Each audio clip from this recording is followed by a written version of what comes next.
반갑습니다. 진짜 오랜만에 유튜브 촬영을 하게 되었는데요.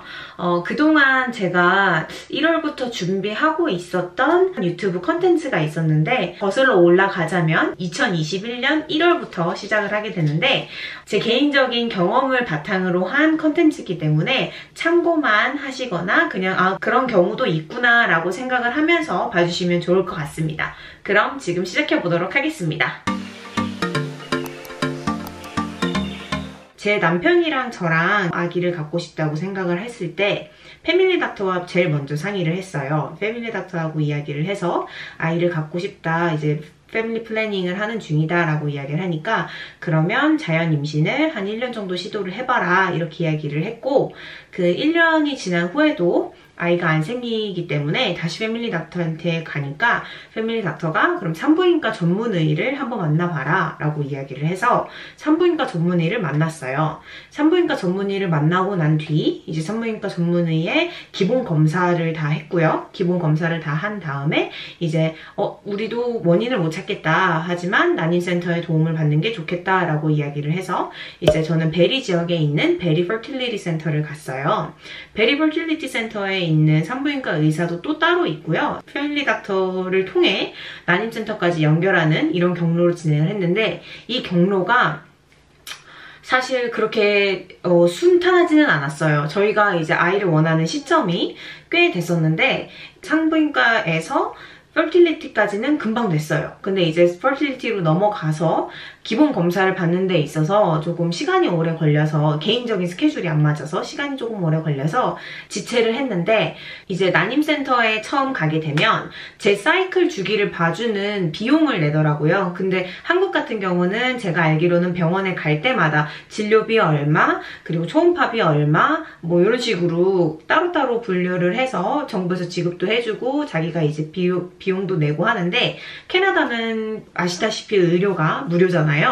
그래서 이제 그런 비용은 없을 줄 알았는데 제가 다니던 퍼틸리티 센터는 청구를 하더라고요. 그래서 얼마니 이렇게 물어보니까 1년에 350불이라고 하더라고요. 그래서 사실 매달 가는 거고 피검사도 한 번 하는 게 아닌데 따지고 보면 그렇게 비싼 비용은 아니다 싶어서 그냥 바로 시작을 했어요. 난임센터에서는 제 주기를 계속 기록을 해줍니다. 그래서 이제 무슨 문제가 있는지 어떻게 해결을 하는 게 좋을 건지 그리고 이제 배란일을 맞춰주는 그런 일들도 하는데요.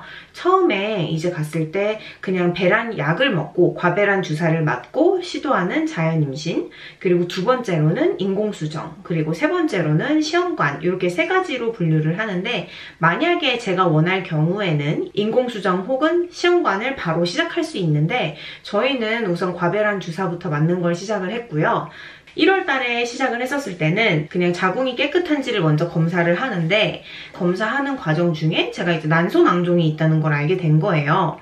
근데 그 난소낭종이 있다는 걸 알고 있었냐라고 물어보는데 나는 몰랐다 이렇게 얘기를 했는데 2개가 있는데 오른쪽에 뭐 상당히 큰 한 5cm 그리고 하나는 왼쪽에 뭐 3cm 뭐 이렇게 2개가 있다고 생리 주기가 불규칙적이지 않냐 이런 이야기를 하더라고요. 그래서 사실 제가 많이 불규칙적이에요. 그래서 패밀리 닥터랑 이런 가족 계획 같은 거를 미리 많이 세웠었는데 얘기를 하다 보니까 패밀리 닥터는 그 이야기를 알고 있었더라고요. 제가 난소낭종이 있었다는 걸 알고 있었고 사실 그게 나중에 뭐 심해지면 뭐 수술을 해야 되거나 뭐 그러는 거지만 그런 게 아니기 때문에 다음 사이클에서 또 없어질 수 있는 부분이라 그렇게 크게 얘기를 안 했다라고 하길래 그냥 그런가 보다 했는데 그냥 어쩔 수 없구나. 그럼 어떻게 해야 되죠? 이러니까 이게 지금 내 몸에서 받아주지 않는 거기 때문에 지금 당장 사이클을 시도를 할 수 없으니 2월달이든 3월달이든 이제 생리를 하면 그 후에 다시 오세요라고 해서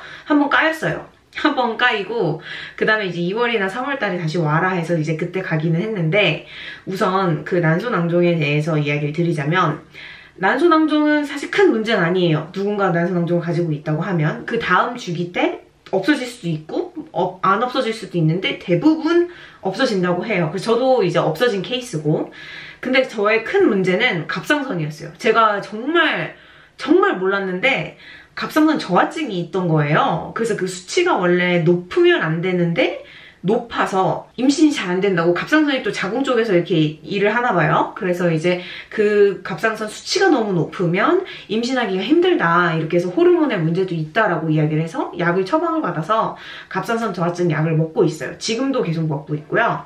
갑상선 저하증 약은 좀 까다로운 게 다른 걸 뭘 섭취를 하면 안 돼서 아침에 눈 뜨자마자 먹고 2시간 동안 공복을 유지하다가 그 다음 밥을 먹거든요. 그게 지금 좀 힘들긴 합니다. 근데 어쨌든 갑상선 저하증 약은 계속 먹기는 했는데 피 수치상으로 봤었을 때 이제 정상이라고 나오고 계속 낮은 수치를 유지했기 때문에 이제 괜찮다고 했었고, 다음 주기가 됐었을 때는 다이나믹한 일들이 많이 있었습니다. 그거는 이제 다음 시간에 한번 알려드리도록 할게요. 네, 그래서 난임센터 방문은 이렇게 실패로 돌아갔고요. 다음 편에서는 두 번째로 방문했던 난임센터의 기록들을 공유하도록 하겠습니다. 감사합니다.